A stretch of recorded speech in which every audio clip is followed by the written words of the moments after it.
Yeah. Hello from the other side. Hi guys, welcome to Lee Reacts. Hope everyone's having a good day. I know I am, and we are back with, once again, the Beatles. And we're going to be listening to a very special song, dubbed the very last Beatles song. It is called Now and Then. It was released recently. We're watching the video for it. It's directed by Peter Jackson, who also directed the documentary that came out a couple years ago about the Beatles. And I'm very excited. One of our patrons, Joel, recommended that I watch the video and listen to the song, obviously, at the same time. So I'm excited. We've listened to, I guess, one and a half Beatles albums. I've listened to Abbey Road fully. I've listened to a side of Sgt. Pepper and then one song off the other side, and a couple other tracks off Revolver and stuff. So I'm not very deep into the Beatles catalog, but I do know about them a lot more than I did. So I did a little research on the song, and it says that they used like AI for John Lennon's vocals, and it's from like compiled from a recording session from Ringo and Paul and George in '95, and it was a song that John Lennon wrote, I believe, in the, what year was it? 77? What was it? Yeah, he wrote it in 97 and is like a home demo, and it was unfinished. He died in 1980, and then they were going to release it at the anthology, the 1995 project, and they didn't release it until recently. So did a little research for once. Apparently it's a very emotional video, obviously, for Beatles fans, and let's do it. Enough talking. If you guys aren't subscribed, there's a button down there. It says subscribe. Just hit it. I'd appreciate it. All right, here we go. The Beatles, Now and Then. 3, 2, 1, go.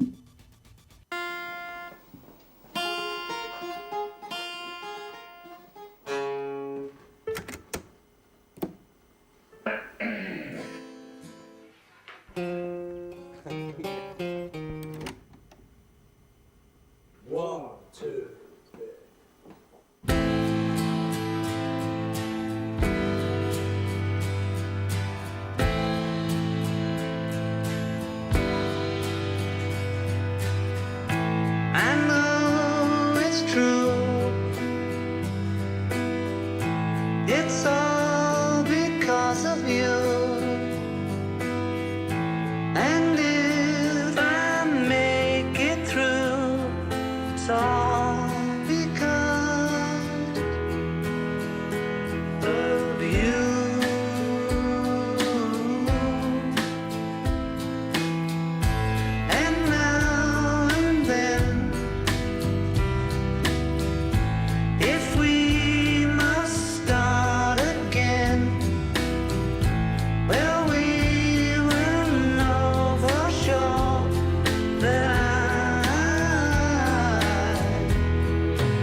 absolutely gorgeous, man. Technology.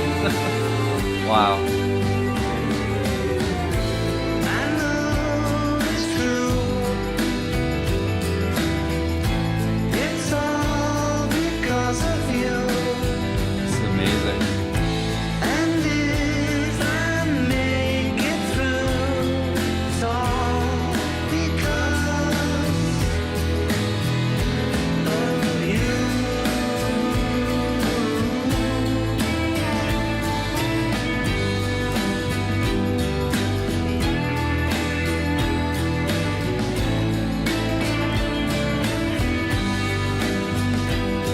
Wow, dude.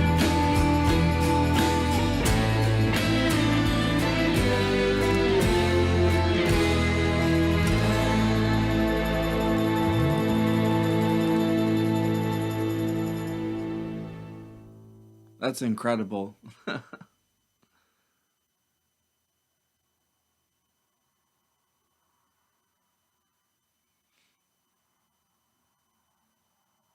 It's a fitting end. I know I harp on technology a lot in this channel, but obviously without our current tech, you couldn't have made such an emotional video like that with all of them integrated in with each other and stuff like that. And I thought that was masterfully done. Obviously, that's the guy who directed Lord of the Rings, so obviously he's gonna do something good with that. And that was fantastic. The music itself was great. The video was even better. I feel like the music with the strings, hearing the voice, John's voice in the beginning, and then Paul and I guess Ringo too. I don't know who all. Yeah. And so there's other people who were on the violin, the viola, Mike Valerio on the double bass. There's a bunch of names on here. Jerome Leroy was the conductor for the strings. Paul actually did the string arrangement on he did the production for it. There's all kinds of people involved in this, but of course it's the Fab Four just doing the music, and it's cool that they were able to compile such a very. I know that Paul, I think, and Ringo came back and finished everything too, obviously, but they took a unfinished demo from the '70s that was almost like done in the '90s, and then it's done in the 2000s. It's crazy like what they can do with just like a recording from back in the '70s, and it can still be alive. It's just a demo, and that demo turned into this. That little acorn grew into the tree that is this song and this video. And now I really want to go watch that documentary. I know I saw that it was on Disney Plus, and I think I saw a commercial for it, but I haven't watched it. Maybe I should do that because that was fascinating to see all of them throughout the years, like integrated and like from the very beginning. When they started off as something completely different, and then they ended up something just that was something that's almost indescribable, because they're the freaking Beatles. And this is coming from somebody who a month ago would have been like, oh yeah, they're the Beatles, whatever, and I didn't really, well, I actually knew songs, but I didn't know it was the Beatles and stuff, and stuff like that. But I have a whole newfound respect for them, and like as artists and as people, like they really did just want to make great music and open people's minds there at the end to just, that there's more to life than just what's in front of you. There's more to life than just music. There's more to life than just life. There's a lot to things, and they really know how to get your mind working and just expanding. And I think that's wonderful. And to come from where they started, as the 50s, I guess, or like this. I'm sorry, not the 50s, the 60s. Like they kind of had the just strange turn, with the I guess the LSD and them quitting touring and stuff like that. Once they quit touring and did all that, then they started to have this huge change into this psychedelic realm, and that's the only stuff I've really heard. I've heard Revolver, Sgt. Pepper, Abbey Road, now this, now and then, but I haven't heard any of their beginning stuff unless it's like been on the radio or something like that. I wouldn't have heard anything, so I'm actually interested to go back after I finish Sgt. Pepper this weekend. I'm going to do side 2, and then after that, we're going to go back to the beginning, and we're going to listen to them from the beginning and listen to the progression and see how things changed throughout the years and where things went, and just how I just want to see the the turn, you know, because like they ended up this insane psychedelic just trip of a band that still has very strong pop, you know, roots and stuff like that. But I want to see where the original pop came from, the harmonies that I've heard so much about. You know, I've listened to the first side of Pet Sounds now, the Beach Boys, and how the Beach Boys and the Beatles kept influencing each other back to back. It's just fascinating to me, just learning about all this music history and just, you know, I'm someone who was born in the 90s and I just listened to metal up until the past couple of years, you know what I'm saying? Other than like I knew some random stuff obviously from the radio. I liked classic rock and stuff obviously, but that was about it. Now this channel has completely, I don't know, cultured me.